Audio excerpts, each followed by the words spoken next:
passed shortly after about continuing to monitor participation. Can you explain the intention behind that and what they mean? I believe the intention behind that is the board recognized that there's areas of the state that may be shut down for a good period of time. And as the board stated all the way back in May, we want to provide as many opportunities for students to participate as possible. So by monitoring that, maybe if there's an area that may not be playing sports, we want to take a good look at possibly coming up with alternate solutions if it is a large area of schools. Does that mean we could have 2 fall seasons then? If the teams that are able to participate now will play now, and that maybe there's another football or cross-country season in the spring for teams that couldn't participate? Yes, that could be possible under this proposal. For any board members that voted no, for the 5 that voted no, could you go into why you had voted no on this? What was the reasoning?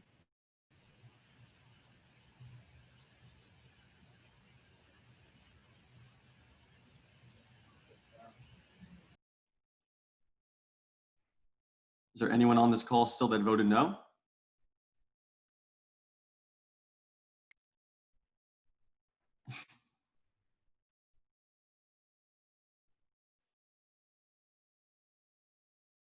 Melissa, do you have the no votes?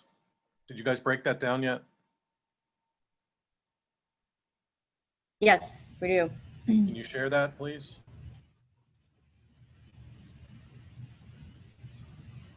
Bear with me. No problem. Yep. Yeah, but I was going to say there.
Sorry, I just wanted to be clear on make sure I give names and titles.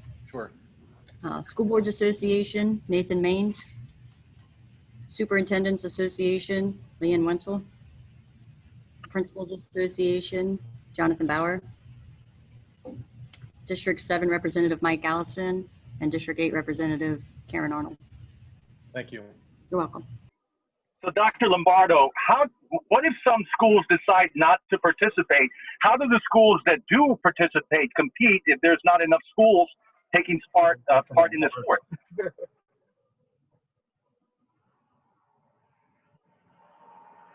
Dr. Lombardo, could you hear me? Yeah, Dan. Go ahead, repeat your question, please, for everybody. Yes. What if some schools do not participate in fall sports, and there's not enough schools to compete with for those schools that are taking part in fall sports? How do you make up that difference? Well, that remains to be seen, but I don't think that's going to happen. Okay. Because we have some schools in our area that already chose not. We have some schools in our area that already chose not to participate, like Cheltenham. The Cheltenham School District is not participating. That is true. And if those schools do not, and there's a large number of them, I think that's what Dr. Barber's motion is, for us to look at possibly alternate solutions for those schools to possibly have a season. Hey, Bob. Yes, Pat. Moving forward, what's the position right now on fans, parents attending, and media attending?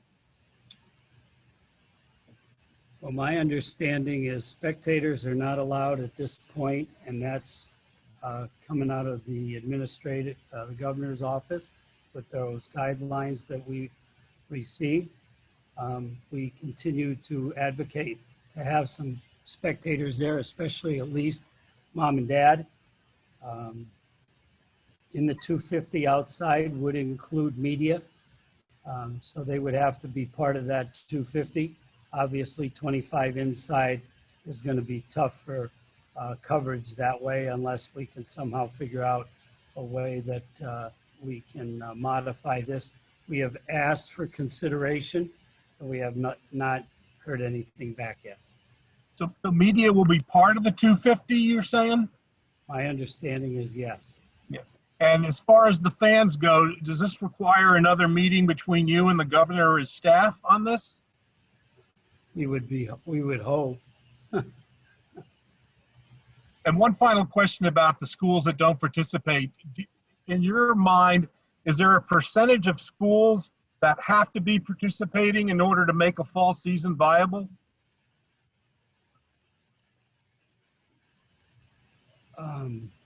Let me answer that this way, Pat. When we paused 2 weeks ago, the homework assignment for everybody was to go back and really solicit information for their schools. The information that we were provided was there seems to be a large majority of people that are going to participate. That may differ in an area or two of the state, and therefore the board wanted to give them the opportunity to participate in that season. Therefore, the second motion by Dr. Barber. Very good. Thank you, Bob. Thanks, Pat. Dr. Lombardi, just back on that note of the things you were working on the last couple of weeks, where did you fall on liability insurance? Is that something that you're going to be able to offer to schools, or can you provide an update on that? At this time, I don't have any more information than what I reported to the Oversight Committee on Tuesday. We are looking at possibly getting something not only for our association that way, but the schools, and that's to be determined. Our initial information is it may be cost prohibitive, but we will work through that. Hey, Bob. Mark, can you hear me? Yes. Mark Burdick, Renda Broadcasting in Indiana. Thanks for doing the media scrum again. Allie just, I think her name was Allie, just had one of the questions, but I have two for you. In your, I guess if I say long, successful career, I might be dating you. So anyway, maybe I'll say your short career. Just if you can, talk about the emotional roller coaster ride for you and your executive team these past 5 months, what it's been like. Well, I think, Mark, not having spring sports is always difficult because athletic eligibility and high school participation is a finite item. It's it's 8 consecutive semesters or 4 years, and you don't get an opportunity to do that over. So I think that's tough. No one wanted to see seniors not be able to have not only end of year activities such as, senior night and prom and graduation and baccalaureate and honors night and all the things that those bring, but also their spring season. So I think anytime that's kind of difficult for everyone that's involved in athletics. And then as we worked through this, we were hopeful that, we could get something off the ground here, but I'm sure nothing's given because you certainly don't know what's around the corner. So we're doing our best to be advocates for student athletes and try to provide them interscholastic athletic education that is part of the school day. And we think it's important because it's an extension of the classroom. And secondly, to that point with the amount of work that has gone into this, can you or a member of your team, it's hard for me even to wrap my arms around the amount of work that you and your staff and your board from across the Commonwealth and the amount of energy, fielding emails and, everything that's gone into it. Can you comment on the work that's been done, or if somebody else wants to take the question, because it has to be just an immense amount of work that got you to this day, and we all hope moving forward that it'll have some lasting good consequences for everybody. Well, we're hopeful. Yes, I feel that our state office has some of the finest people in the country. We're one of the largest states. I think we're sixth in number of students and activities we provide. And with that, I think we have one of the best staffs, if not the best staff in the country. And that includes our administrative assistants. And then drilling down to the people that work so hard as volunteers on our district committees, and they stand for election every year by their member schools, and the schools recognize their abilities and put them there. So we think we're just starting down a road of heavy lifting, and we're going to do our best to give our best efforts the same way as the young people that are out there that hopefully can start on Monday, and we can do the same thing. And I just real quickly, and I'll pass the baton. Was there any consideration to not doing a couple of sports? And obviously the white elephant was football, but even soccer, and allowing sports like cross country, et cetera. Was that part of the dialogue? Everything was on the table, Mark, for discussion. Bob, Hey, Tom Bob. Robinson here. Is a key element of monitoring participation being able to assess where you stand with the state playoffs as far as timing and whether to move ahead in either a modified or normal fashion? No, Tom. The state playoff issue is not the tail going to wag the dog. We're really trying to make sure to maximize opportunities and participation for young people.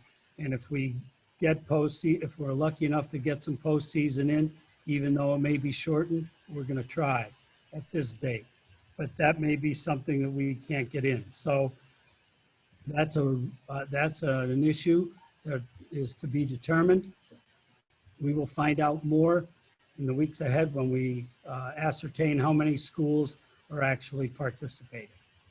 Bob, if I can interject just on that same line of subject, I know that's one of the subjects that you talked about is modifying the postseason. I realize you had to get started before you can worry about the finish line.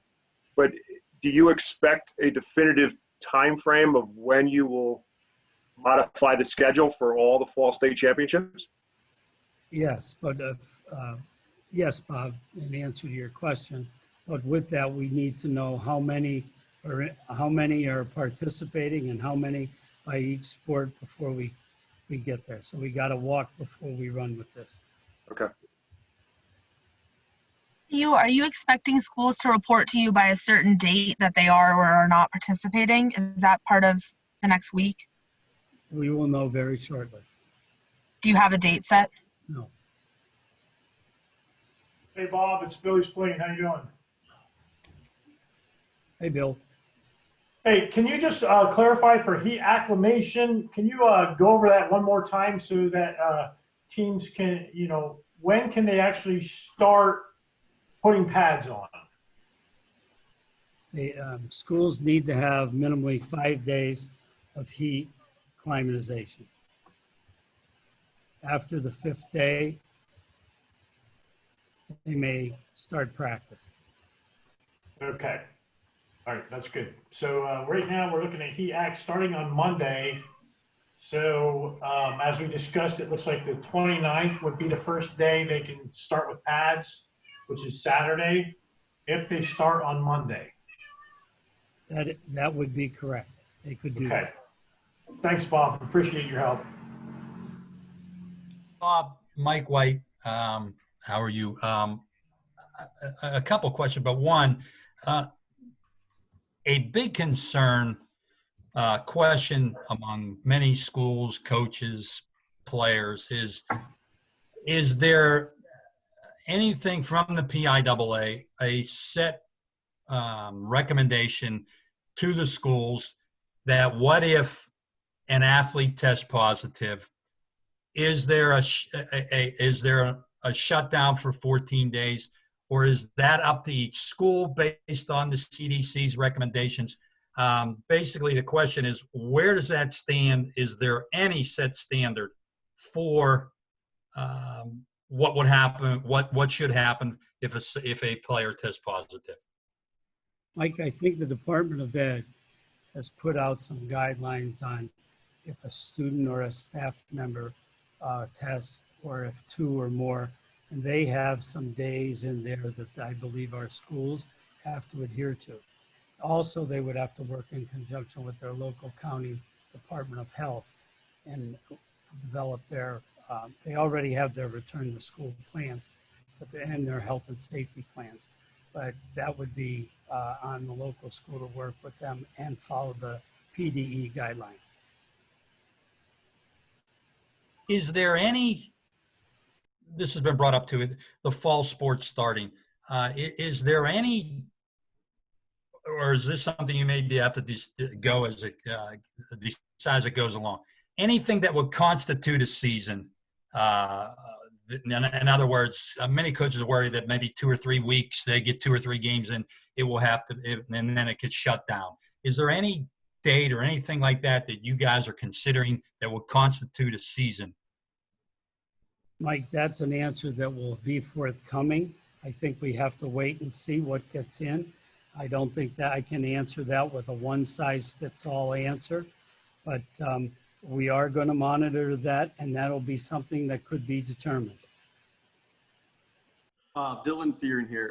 Can you just explain personally why you think this makes sense? The state and the governor are going to be making students wear masks and social distance in schools, and then when you're playing football, you're not doing either of those things. Why does this make sense to move forward with fall sports?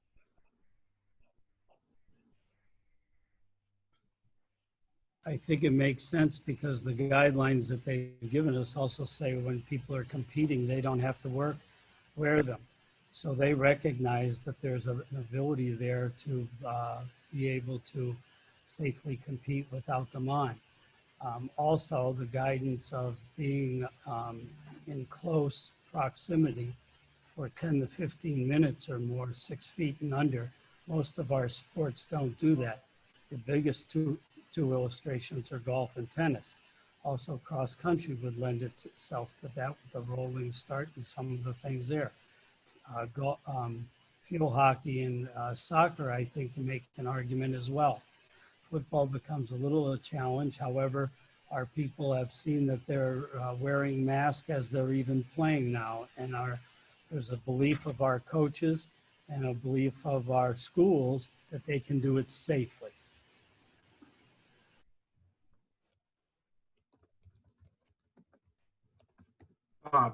Jake Adams, Carl Sentinel. Why these, it seems like a sudden change on wanting to at least give the option for spring sports when, most of the summer you said that it didn't feel tenable to push the fall into the spring. So why allow now some of these schools that have shut down the fall season to have some sort of an alternate season? Jake, I didn't follow you. Could you please repeat that? You broke up. Yeah. It might be my computer. Sorry about that. For most of the summer, you said that you felt a fall season in the spring was a bit untenable, but now the PIAA is considering allowing that for, teams that aren't going to be able to play because their schools shut down. So why is that suddenly an option?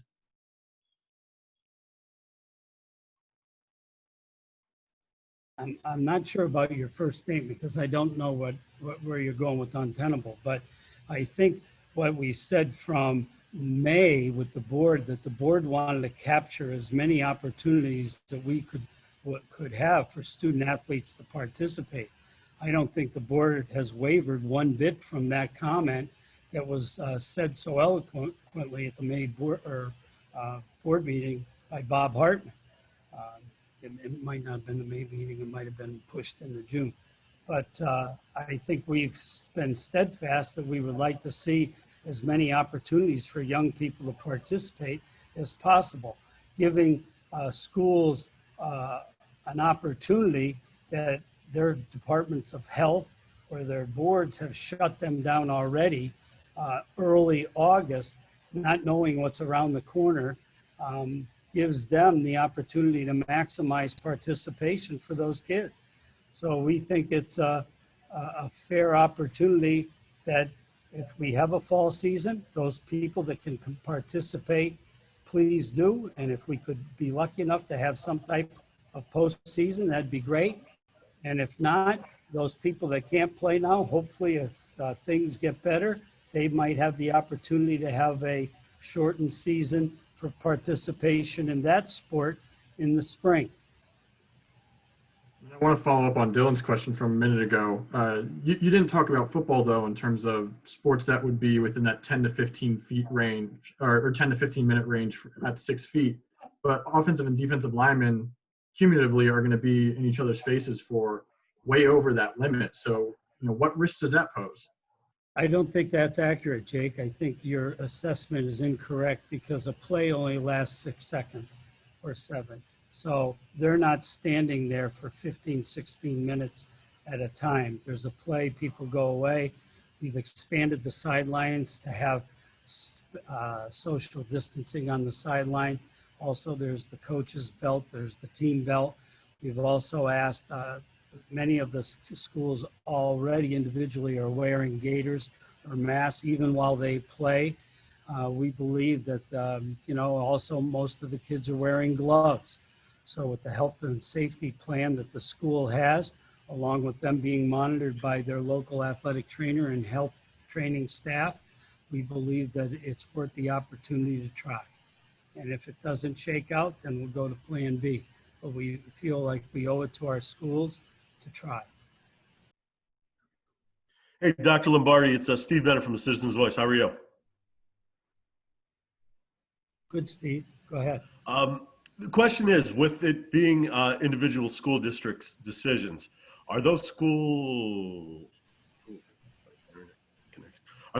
able to go out and practice, or will they need to have a board meeting from the individual school districts before they could get out there?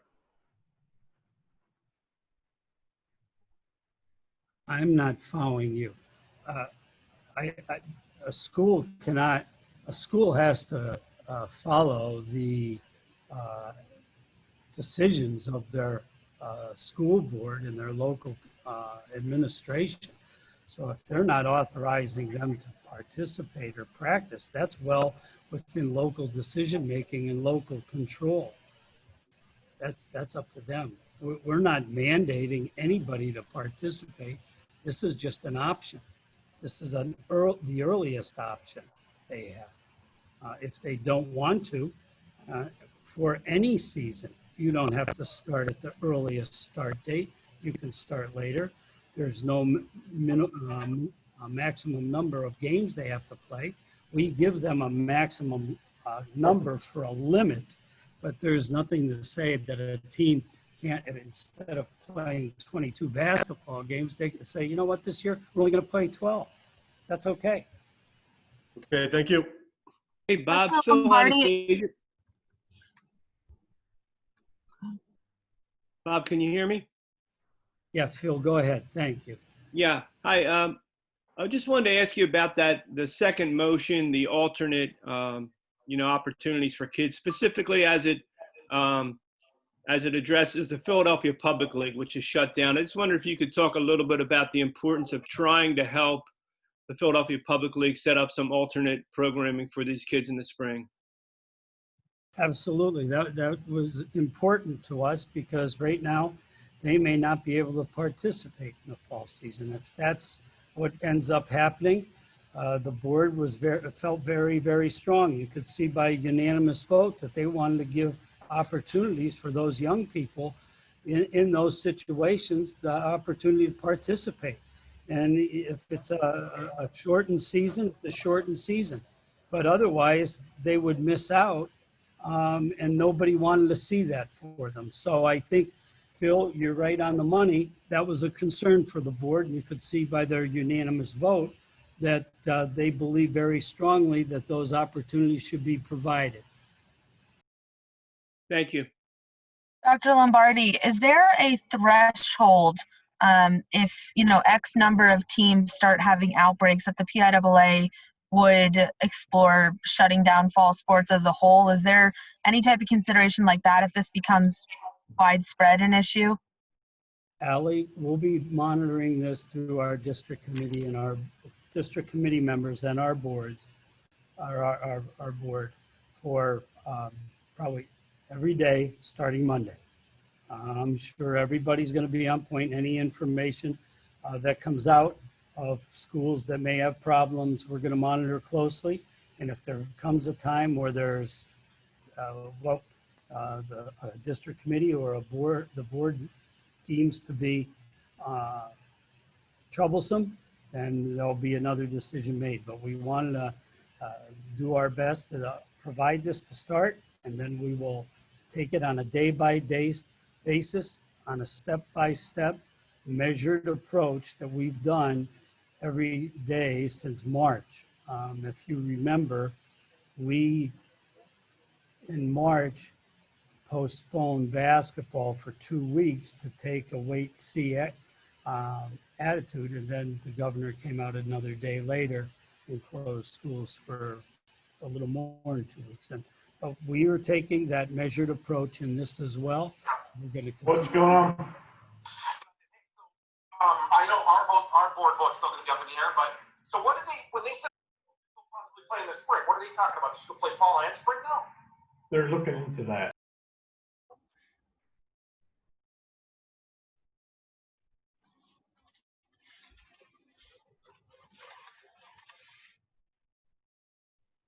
Hi, Dr. Lombardi. Mike Boyden from the Altoona Mirror. I wanted to ask, what's your level of concern about having enough officials? Is that something you guys have talked about with some officials already deciding to opt out? We have done a preliminary look-see, and our number of officials that have gone on what we would call inactive status for the fall season is less than 1%. So we believe we'll have enough of the preliminary information that we're having from officials is they really want to get going. They want to be out on the field doing something they love around young people. And but we're looking forward to that. And there's some officials reps on the call. As I'm speaking, I think I see them shaking their head because that's the feedback they're getting from their local officials. Yeah, if anybody else wants to comment on that, other officials, that'd be great. But thank you very much, Dr. Lombardi. Thanks, Mike.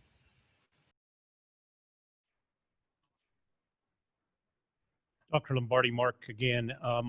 Anytime you're in a leadership role and you make these tough decisions, you're surely never going to please everybody. And this one had to be extremely difficult. Yet there was such, I know locally I can speak from, our state representatives, our state senators, state representative, they certainly were in support of this all along.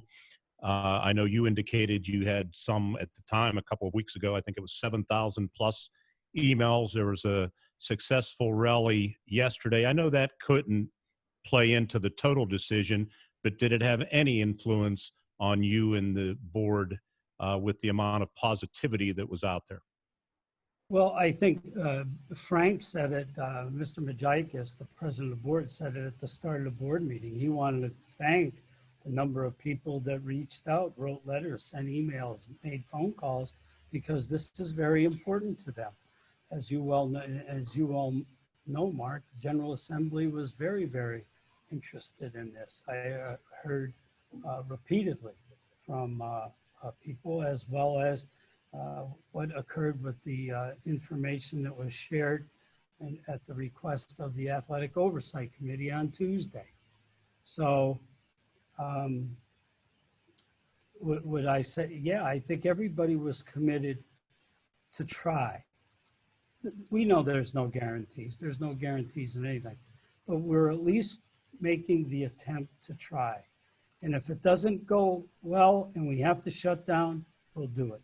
Because everybody knows health and safety of everyone is first and foremost. We've said that from Jump Street.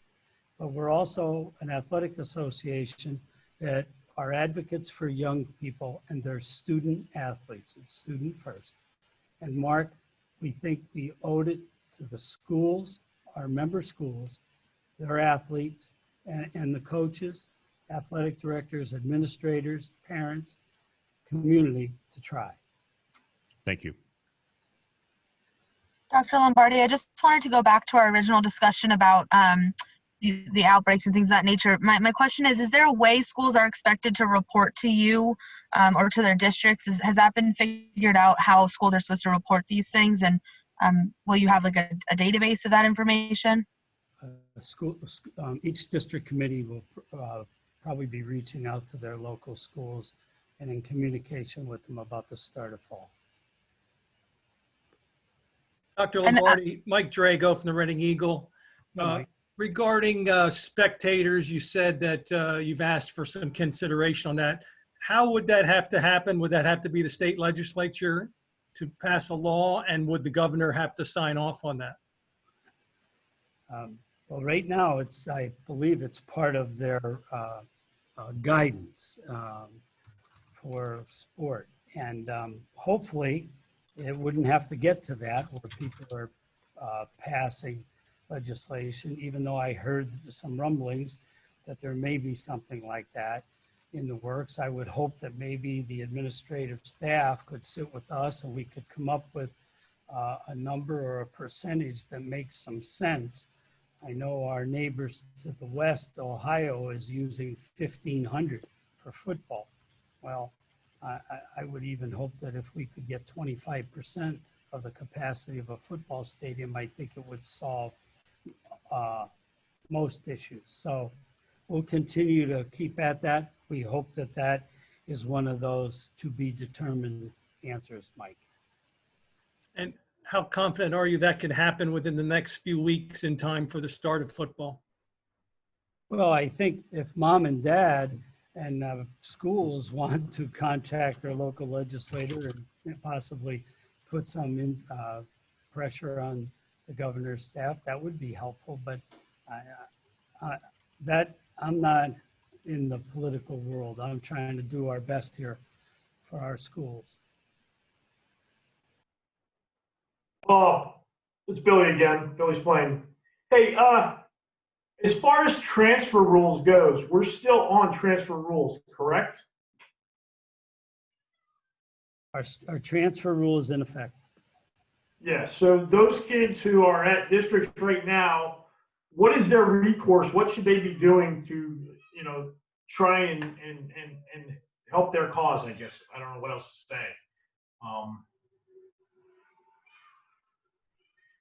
Like anything else, a student should work through his school coach or his athletic administration, central administration, to see if they can get up and running and sponsor the sport.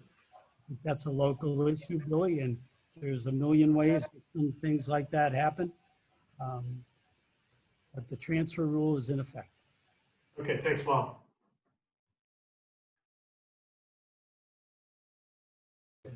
Hey, folks, we have a number of folks that are waiting here in the office, so I would like to end this so I can give them time so that they can make their newscasts as well. If anybody has anything, I think most people have our email. If you want to shoot us something, we'll reply to you as soon as we possibly can. I'd like to thank all of you for taking the time. Appreciate your questions. Appreciate you for the last couple months working together with us, because this has been, well, it's your business too. Let's face it, without athletics, you folks, you might be on the day desk at the news or whatever. So thank you very much. Have a good weekend.